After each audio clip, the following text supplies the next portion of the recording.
Live. Bonjour, bonjour, good morning. Ni jogan dug dinamagan dug good morning. Bonjour, hajita shake, all of our family. Akinuya. Bonjour. We bay gejep we. Minogi gejep. Amsa. Bind again. Nabata bin. Wisen minikwen. Me wech ni jogan dug dinamagan dug good morning. Good morning from the official online news portal of the Treaty 2 territory. I'm Corey Whitford. Welcome to Coffee with the Knowledge Keeper, brought to you by Moccasin Trail News Live. Hi guys, we have an important announcement to make. We have a brand new studio and brand new technology that we're using this morning. It's our first time broadcasting on the brand new technology.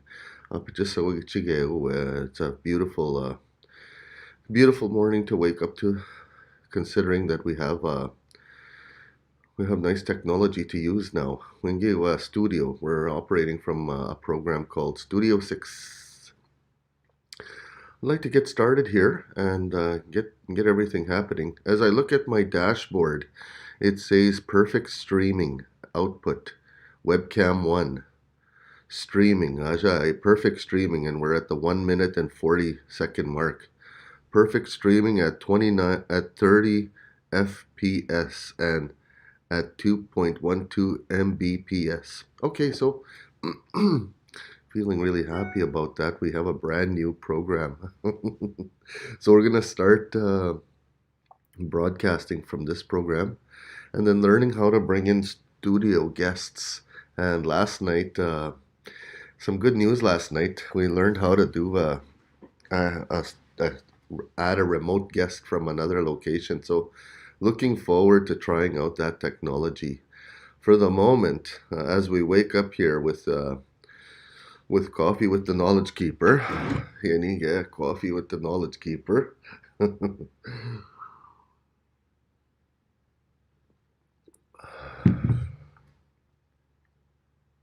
How's your day going?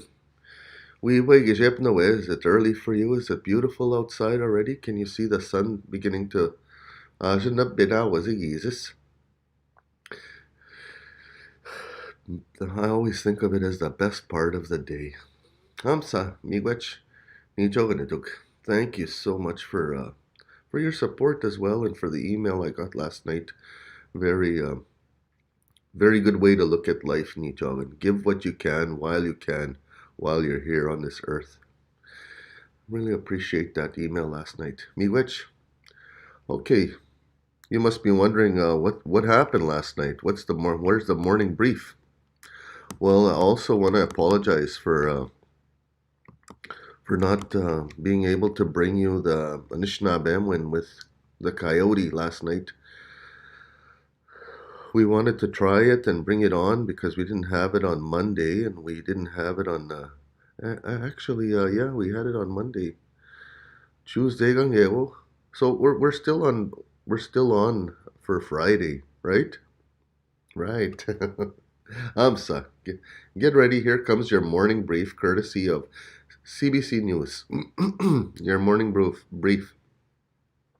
Ozamwi Wagijep.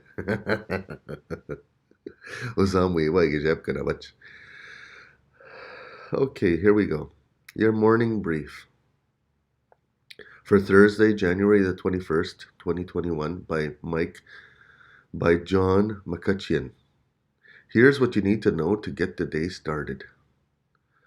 With Keystone XL back on the shelf, oil patch pressure mounts on Trudeau and Trans Mountain.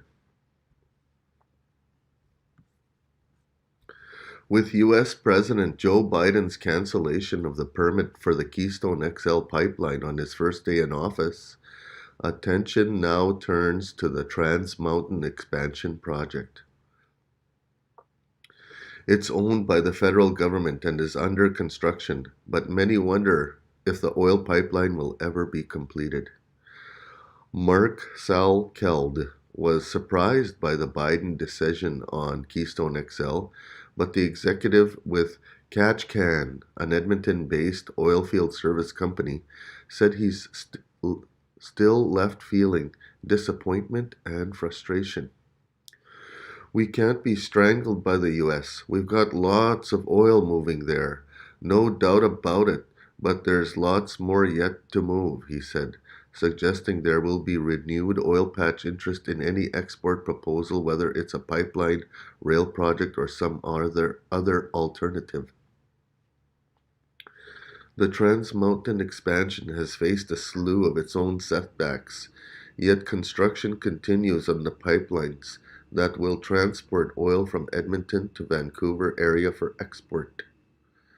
Besides past legal and regulatory challenges, the construction was recently paused after a series of safety incidents.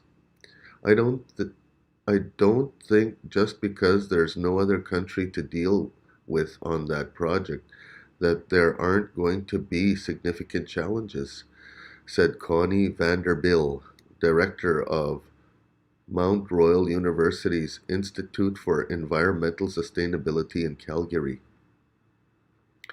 The demise of Keystone XL could invigorate opponents of Trans Mountain to try to stop that pipeline project too, she said. Overall, this is another sign to Alberta and those connected with oil and gas that it's tough times. You have to have sympathy for those in the industry, said Vanderbilt, who worked for TC Energy, the developer of Keystone XL, as a business analyst in its natural gas division for more than a decade ago. And here's a picture of President Joe Biden getting inaugurated, and the headline reads, From Biden's Bible to the color purple, 5 things you may have missed during the inauguration. And the cut line reads underneath, Joe Biden was sworn in as the 46th President of the United States on Wednesday in a scaled-down celebration because of the coronavirus pandemic, with heightened security following the mob attack at the Capitol 2 weeks ago. But there was no shortage of interesting details of his historic significance during the swearing-in ceremony. From the Biden's Family Bible to Kamala Harris's choice of the color purple.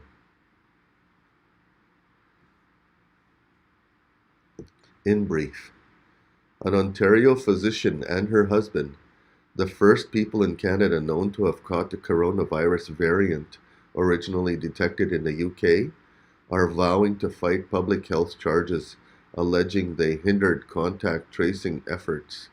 Dr. Martina Weir and her husband, Brian Weir, who works for Toronto's paramedic service, both said in statements issued through their respective lawyers that they are not guilty, intend to plead not guilty, and will vigorously defend themselves against the charges. As CBC News previously reported, it was only by chance the lab that handled the couple's COVID-19 tests identified the variant, according to Public Health Ontario.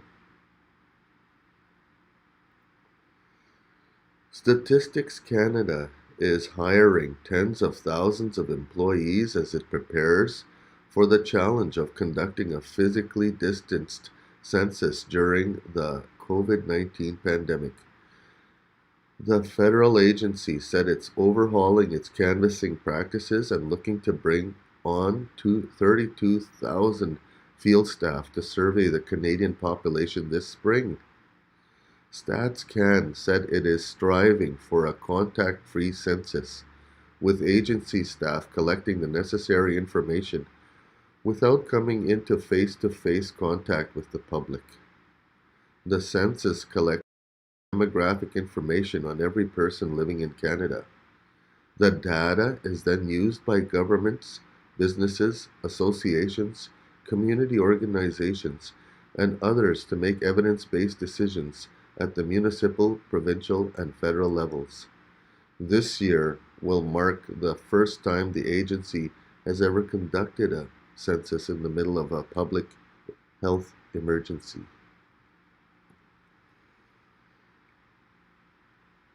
While Ontario and Quebec are the epicenters of COVID-19 outbreaks in Canada, people in First Nations are being hit the hardest in Western Canada, where they make up half the number of hospitalizations in some provinces.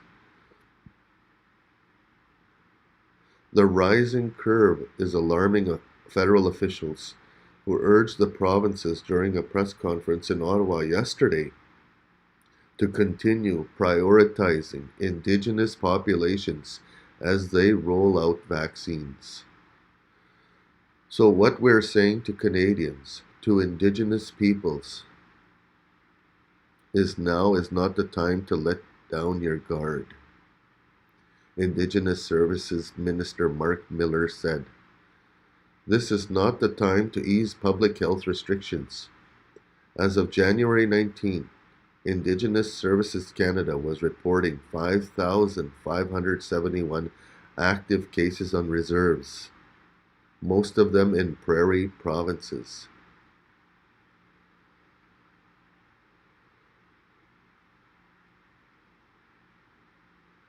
Conservative MPs voted Wednesday to expel Derek Sloan from caucus after the Eastern Ontario MP accepted a donation from a notorious white nationalist. Conservative leader Erin O'Toole initiated the ouster earlier this week after news emerged that Paul Fromm, whose ties to white supremacist and neo-Nazi causes have been long documented, had contributed $131 to Sloan's leadership campaign. Sloan fought against the vote, saying he was unaware of the source of the donation because Fromm used his full name, Frederick P. Fromm. Conservatives voted by secret ballot yesterday, with the majority of MPs voting to remove Sloan from their benches.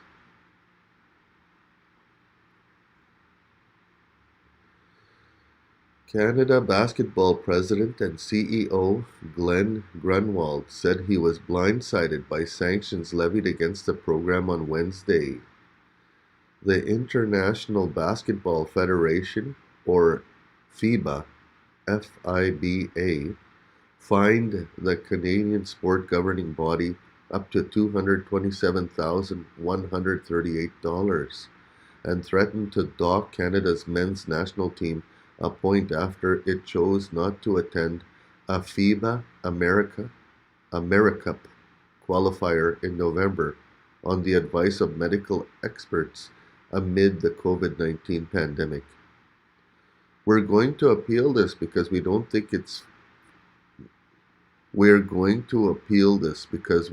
think it's unfair and wrong, Grunwald told CBC Sports. But we'll play by the rules as they're dictated. And I hope FIBA can be bigger than what they've been here instead of Epsilon ... trying to be strong-arming teams to violate public health protocols. Now for some good news to start your Thursday. Calgary teen Max Ganikovsky performed a history-making stunt at the Airdrie Air Park in August when he did the longest manual similar to a wheelie ever recorded. Now he'd had the feat recognized by Guinness World Records. Being a Guinness World Record holder always has been one of my dreams, Ganikovsky told the Calgary home stretch, and it feels great to have this dream come true. A manual, or a wheelie if you will, is the correct term for the trick. It's pretty similar to a wheelie, but with no extra pedaling allowed. In a wheelie, the rider can continue to pedal for that extra propulsion. Ganakowski managed to pull this off for 648 meters. That's nearly double the previous record of 339 meters. Ugitatayebenan. Ugitatayebenan o titinemishkiganan. Ugitatayebenan aja.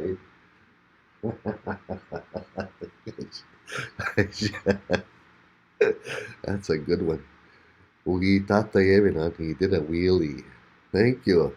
I got that word from Sandy Bay when I was around 9 or 10 years old. Tatayeben. Amsa. Miigwech. Today in history, January 21. Excuse me. 1936, Edward, Prince of Wales, is proclaimed Britain's king, one day after the death of his father, King George V. Edward reigned for only 11 months, abdicating on December 11 to marry a divorced American, Wallace Warfield Simpson. 1977, U.S. President Jimmy Carter declares a full pardon for all Vietnam War draft evaders, except those who deserted from the military or used violence. 1989, Brian Peckford announces his resignation after 10 years as the Tory Premier of Newfoundland. He was succeeded by Tom Rideout. 2010, Toyota announces the recall of more than 2.3 million vehicles in the United States and Canada to fix a problem with sticking accelerator pedals. You're all caught up? Drop us a line anytime. Send your ideas, comments, feedback, and notes to news@mtnlive.ca.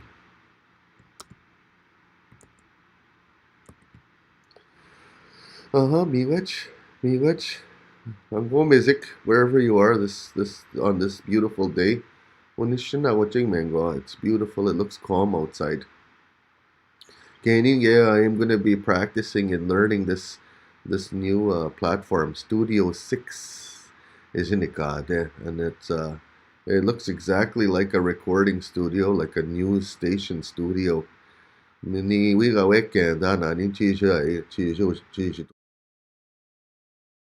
Excuse me. I want to try and learn how to do all of these things. One of these things here. Me, yeah, no, that. Yeah, I was just learning that. Um, getting back to the basics. So I'm gonna pull that. Ah, it's coming along. I wanna say hang in there, hang in there. It's coming along. It's happening. It's coming to life. You can tell it's the momentum is there and it's coming together. So we may have a few glitches on our way to becoming professionals of this program, but along the way, let's have some fun learning. Let's strive to learn and strive to be better, and let's adapt let's adapt to the new technology. I'm Corey Whitford. You're watching Monks and Trail News Live, Coffee with the Knowledge Keepers, for January the 21st, 2021. Have a wonderful day. Have a great day. Miigwech ginawa. Minoag wab migo. Aho.